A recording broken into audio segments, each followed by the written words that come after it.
안녕하세요. 한가족 문진석 대표와 이서연 수당입니다. 지금 대한민국에서 최고로 비싼 지역은 강남입니다. 당연하게도 우리 모두는 강남에 살고 싶어 하는데요. 제가 오늘 여러분들의 꿈을 이룰 수 있는 아주 현실적인 방법을 알려드립니다. 강남이 굳건하게 부의 상징을 지킬 수 있는 가장 큰 이유는 바로 업무지구 때문입니다.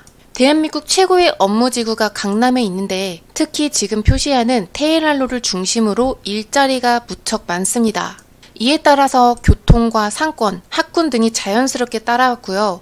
현재 강남은 사람이 살기 가장 편리한 곳으로 바뀌었죠.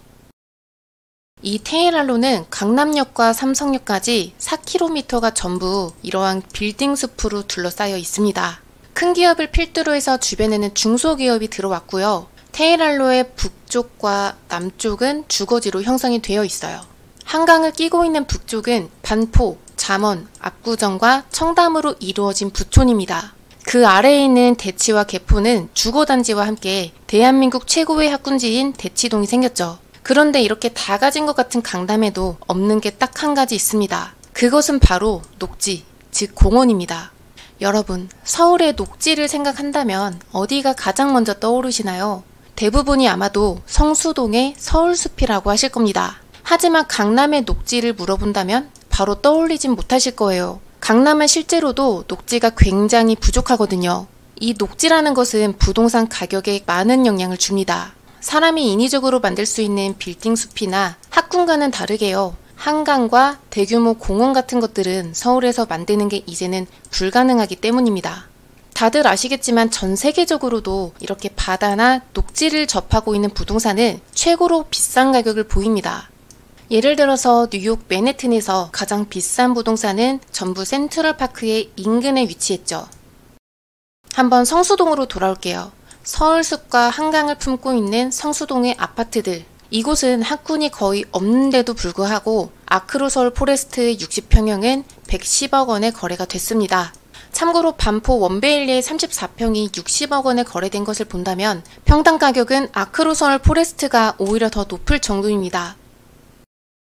이번에는 부산으로 와봤습니다. 이 영상 또한 저희 문 소장이 직접 촬영한 드론인데요. 부산에서 가장 잘 사는 동네는 마린시티가 있는 우동이고요.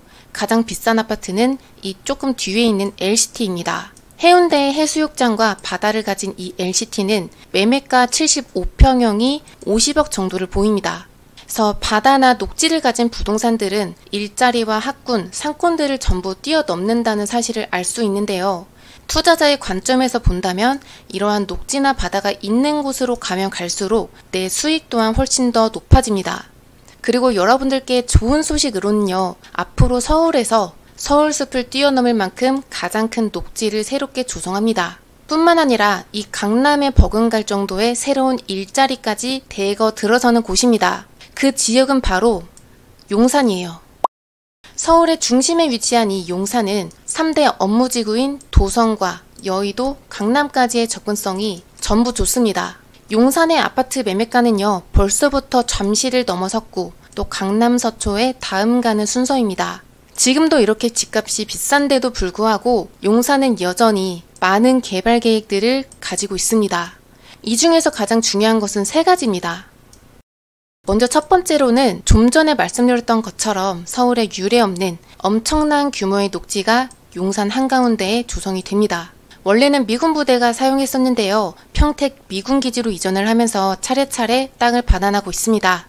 용산공원 전체 면적만 해도 90만 평입니다. 뉴욕의 센트럴파크에 버금가는 규모죠. 또 향후에는요. 용산공원이 이렇게 남산까지 바로 연결이 됩니다. 그리고 용산의 핵심인 용산국제업무지구까지도 이어집니다. 용산공원에 과거에는 사실 아파트를 짓자는 말도 많았습니다만 다행히 서울시는 공원과 문화시설을 선택했습니다. 향후에 이 용산공원의 전체 조성이 완료가 된다면 이 일대의 부동산 가격은 아마도 강남을 훨씬 뛰어넘을 거라고 판단합니다. 실제로 있었던 비슷한 예를 들어볼게요. 용산공원보다 규모가 훨씬 작은 경의선 숲길을 볼게요. 용산에서 마포 연남동까지 이어지는 경의선이 지화되고요. 그 위로는 경의선 숲길이 생겨났습니다. 면적은 3만 평에 불과하지만 숲길의 주변으로 상권이 형성되면서 일대의 부동산의 지가 상승이 크게 올랐습니다. 그 중에 대표적인 상권으로는 연남동의 연트럴파크가 있죠. 이 상권은 일주일 내내 인파가 북적이는 곳인데요. 공원이 만들어지기 전에 주변 땅값은 15억 정도였지만 연트럴파크와 상권이 생기고 나서는 40억까지 올라서 거래가 되고 있습니다. 경유산숲길도 이 정도인데 90만 평의 공원이 용산의 한복판에 생긴다면 이것이 주는 파급력은 정말 굉장할 겁니다. 서울숲보다도 무려 6배나 큰 면적이거든요. 그래서 만약에 용산에 투자를 하실 분이라면 1순위로 검토를 해야 하는 곳은 용산공원의 인근이라고 보셔도 무방합니다. 그렇다면 본격적으로 이 공원의 인근에 투자하려면 내 돈이 얼마가 필요할까요? 용산공원을 기준으로 남쪽과 동쪽으로 나눌 수 있습니다. 남쪽은 동부 이촌동이라고 하는데요. 위로는 공원, 아래에는 한강이 있어서 굉장히 훌륭한 입지입니다. 이 도로를 기준으로 해서 일대 아파트의 위쪽은 전부 리모델링으로 추진하고 있고요. 아래 한강변의 아파트는 재건축으로 추진 중입니다. 아래에서 가장 신축 아파트인 첼리투스는 1대1 재건축을 진행했던 곳으로 지금 평당 1억을 호가하고 있습니다. 그 옆에 대장이라고 불리는 한강 맨션의 경우에는 평당 1억 2천만 원을 호가합니다.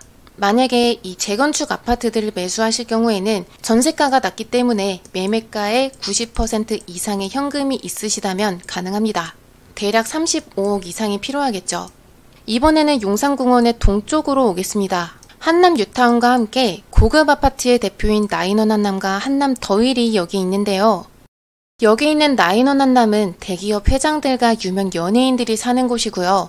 최근에는 100평형이 220억에 거래가 됐습니다. 대한민국에서 최고로 비싼 아파트인 거죠. 그런데 이곳은 여기에서 한 번 더 큰 변화를 겪을 겁니다. 바로 여기에 있는 한남 뉴타운 때문이에요. 한남 뉴타운은 2구역부터 5구역까지 전체 12,000세대가 들어설 예정입니다. 가장 속도가 빠른 3구역은 이주를 95%까지 마치고 철거 준비 중이고요. 그 다음으로는 2구역, 4구역, 5구역의 순서로 진행을 하고 있습니다. 가장 입지가 좋은 5구역은요. 한강과 용산공원을 전부 접한 채로 대형 면적이 많아서 선호도가 가장 높습니다. 드론으로 보시면 이렇게 대략 5구역입니다. 5구역의 투자금도 한번 알아볼게요. 30평대를 배정받는 기준으로 매매가는 약 24억, 전세가는 약 2억 정도로 내 투자금은 22억이 필요합니다. 여기에서 흥미로운 내용이 하나 있어요. 3구역이 6,000세대로 세대수가 가장 많습니다. 그런데 그 중에 절반 정도가 25평 이하여서 진짜 부자들이 선호하는 구역은 아마 아닐 거예요. 그래서 나중에는 동일한 면적이라면 3구역보다 5구역의 매매가가 더 높을 것이기 때문에 여유가 되시는 분들은 5구역을 더 추천드립니다. 방금의 내용들을 정리해 보겠습니다. 내가 용산에서 또 서울에서 가장 부촌에 거주를 하고 싶다면 용산공원의 남쪽과 동쪽이 가장 좋습니다. 투자 금액은 최소 20억 이상 현금으로 필요합니다. 다만 여기에서도 주의하실 점은 있어요.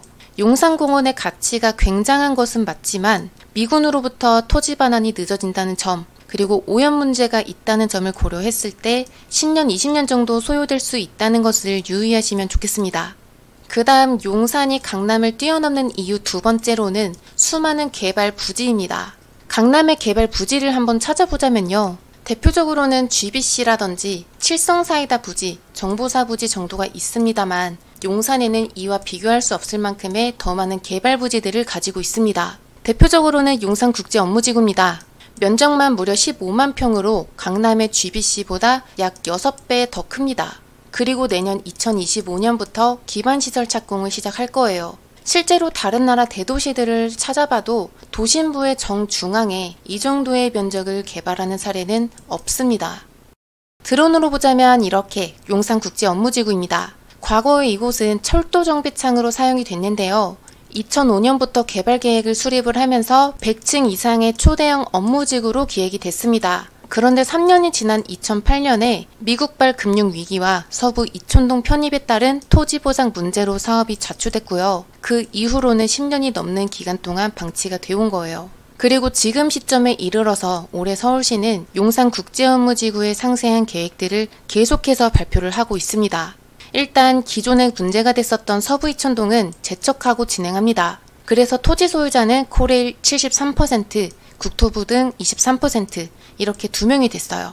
한마디로 예전에 있던 토지 소유자로부터의 문제가 사라진 셈입니다. 용적률 1700%까지 적용을 받아서 100층 이상의 초고층 복합지구로 탄생합니다. 이와 함께 대한민국 미래 핵심 일자리도 들어서요. 인공지능과 빅데이터, 핀테크와 메타버스 등등 아주 무궁무진한 일자리가 여기 쏟아지죠. 다만 조금 걱정이 되는 부분이 있다면요. 지금처럼 건축비가 크게 증가한 상황에서 100층 넘게 지었을 때 사업성이 나올지, 그리고 어떤 기업들이 이곳에 초고층 빌딩에 들어올 수 있는지는 한 번 더 지켜봐야 할 것 같습니다. 참고로 건축비에 관련해서는 강남의 현대 GBC 부지를 참고할 수 있을 것 같아요. 드론으로 자세히 보자면 이렇게 펜스 안쪽이 GBC 부지입니다. 현대에서는 여러가지 비용을 문제로 기존의 100층 계획에서 55층 정도로 건물 높이를 낮췄는데요. 이러한 사례처럼 용산국제업무지구도 구체적인 방안이 조만간 나올 듯합니다. 그리고 이곳과 연계해서 개발이 되는 용산 옆의 여의도라든지 용산의 전자상가, 현대 R&D 센터 등등으로부터 수많은 일자리가 창출됩니다. 그래서 이렇게 일자리가 많이 생기면 강남의 테일란로처럼 그 주변의 노후주택가들은 반드시 정비사업을 통해서 아파트 개발을 해줘야 합니다. 그리고 실제로 있는 중요한 사실로는요. 용산국제업무지구의 인근을 보면 벌써 크고 작은 재개발들이 많이 진행이 되고 있습니다. 용산국제업무지구에서 가장 가까운 원효로의 일대를 보겠습니다. 원효로 1가부터 4가까지 전부 재개발로 진행하고 있는 상황이고요. 이 중에서 가장 빠른 1가는 역세권 시프트로 구역 지정을 앞두고 있는 만큼 내 투자 금액은 최소 5억에서 6억 이상이 필요합니다. 그리고 원효로 3가는 용산국제업무지구의 정문 바로 앞에 있는데요. 아주 좋은 입지임에도 불구하고 아직 아무것도 선정되지 않았습니다. 그런데 투자 금액이 벌써 5억 이상 필요한 상황이에요. 여기에서 저희가 말씀드리고 싶은 주의하셔야 될 점은 있습니다. 3가는 추진 주체가 여러 군데여서 주민 갈등이 있습니다. 그래서 이 부분은 꼭 검토하시고 투자하시는 걸 권유드립니다. 원효로의 위쪽으로는 효창동과 청파동, 서계동 일대가 있습니다. 먼저 효창동의 경우에는 용산역에서 한 개 정거장이면 용산국제업무지구까지 도착을 하는 만큼 선호도가 높은 입지인데요. 이제 막 모아타운 추진을 위해서 준비 중에 있습니다. 여기 들어가는 투자금은 아직 선정되지 않은 만큼 약 3억 정도면 가능합니다. 그리고 효창동의 위쪽으로 이 일대 청파동과 서계동, 옆에 공덕까지 합쳐서 대규모 신속통합기획을 추진 중입니다. 전체 7,000세대의 대단지 아파트로 탈바꿈할 계획이죠. 이렇게 용산국제업무지구 인근의 노후주택가를 살펴보면 확실히 강력한 재개발 압력을 받고 있다라는 것을 우린 알 수 있습니다. 더불어서 용산은 수많은 유휴부지 또한 가지고 있는데요. 바로 위에 있는 용산 전자상가는 용적률 1000%를 받아서 고층 빌딩들로 개발이 됩니다. 드론으로 보자면 이곳이 용산역과 아이파크몰입니다. 그리고 개발이 되는 전자상가는 이렇게 대략적으로 보시면 되는데요. 여기에서 가장 먼저 개발이 된 곳은 여기 있는 드래곤시티입니다. 호텔 등등으로 운영을 하고 있어요. 그 다음으로는 나진상가가 최근에 철거가 끝나서 가장 빠르게 진행하고 있습니다. 규모는 용적률이 800%, 지상 26층 높이로 올라설 거예요. 이곳에는 앞으로 용산국제업무지구와 연계된 일자리들이 고층 빌딩으로 들어올 겁니다.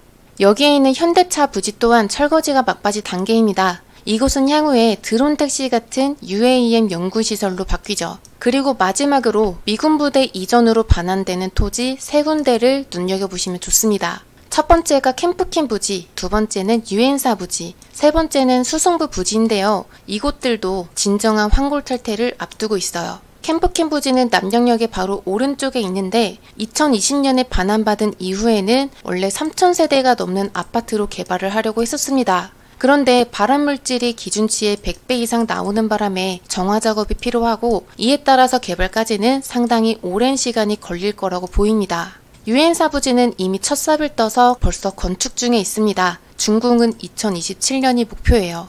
예전에 저희가 유엔사 부지에 대해서 영상으로 올려드린 적이 있었는데 이곳에는 아파트와 오피스텔, 5성급 호텔과 대형 쇼핑몰이 있는 복합시설로 개발이 됩니다. 아파트에 대해서 궁금해하시는 분들도 많으실 거예요. 아파트는 나인원 한남이나 한남더힐처럼 전부 대형 면적으로만 해서 후분양을 할 예정이고요. 또 오피스텔의 분양가는 평당 1억 5천만 원 정도 해서 20평형 기준으로 한다면 대략 2, 30억 정도 예상합니다. 나중에 준공이 된다면 나인원 한남보다는 한 단계 위에 있지 않을까 조심스럽게 예상해 봅니다. 유엔사 부지 옆으로 크라운 호텔 부지가 이렇게 있는데요. 이곳 또한 초고급 아파트로 개발 계획이 있습니다. 현재 이곳은 철거가 완료가 돼서 이제 착공을 시작할 예정이에요. 그 다음 마지막 수성부 부지 또한 유엔사 부지처럼 주거, 상업, 업무 등의 복합시설로 계획 중입니다. 이렇게 앞으로의 용산공원 동쪽은 대형 녹지를 낀 채로 초호화 주택단지들이 대거 들어섭니다. 여기에 한남 뉴타운의 개발까지 더해지면서 우리나라 최고의 부촌은 서울의 중심인 용산으로 옮겨올 거예요. 미래의 부촌에 살고 싶은 분들께서는 동쪽 일대를 잘 눈여겨보시기 바랍니다. 용산공원과 용산국제업무지구, 그 외의 유효부지들까지 지금까지 대한민국에서 볼 수 없었던 수많은 개발들이 용산에 조성이 됩니다. 그리고 우리에게 중요한 사실이 한 가지 있습니다. 지금 드론에서 보시다시피 용산에서 개발부지를 제외한 나머지 땅들을 보자면요. 대부분 노후주택가라는 사실입니다. 강남과는 다르게 이러한 노후주택가들은 꼬마 빌딩이나 상가로 개발하기 어렵습니다. 보시다시피 당장 도로의 정비가 시급한 데다가 노후도 또한 굉장히 심한 수준이죠. 즉 용산에 존재하는 이러한 노후주택가들은 전부 재개발 또는 재건축이 될 수밖에 없습니다. 용산 투자에 관심 있는 분들께서는 반드시 개발이 시작되기 전에 미리 선점하시는 것을 권해드려요. 오늘은 저희 한가족과 함께 용산에서 무척 중요한 개발 정보들과 또 투자할 수 있는 지역들까지 함께 알아보았습니다. 궁금한 내용은 전화주세요. 저희는 문진석 대표와 이서연 소장이었습니다. 감사합니다.